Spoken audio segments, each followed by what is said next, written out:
To make it as simple as possible, you hear a lot about derivatives and swaps and other complicated financial deals, financial instruments as they call them.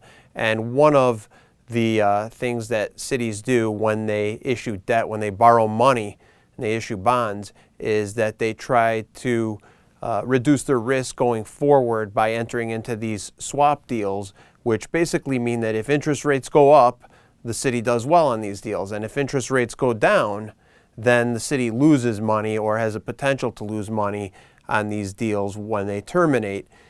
In the case of the deals that the city has entered into over the last 15 years, and it was almost entirely under Mayor Richard M. Daley, the former mayor, that this took place before he left office 3 years ago, the city entered into deals where they are way in the hole right now. A lot of these deals don't terminate for a long time. At least they're not supposed to. The problem is that way deep in the fine print of these deals, there's something called a termination clause that the financial institutions who entered into these deals, places like UBS, Bank of America, JP Morgan, Goldman Sachs, Loop Financial here in Chicago, they can terminate the deals if the city's bond rating falls below a certain level. And right now, the city's level is right at that threshold. So if it goes down further, and that's what one of the ratings agencies has threatened to do, Moody's Investor Service has threatened to lower the bond rating further. There's a negative outlook. So unless the city does certain things, they're going to go down further. And at that point, these termination clauses get triggered and the city could be on the hook for potentially hundreds of millions of dollars to the financial institutions that entered into these deals with the Daley administration.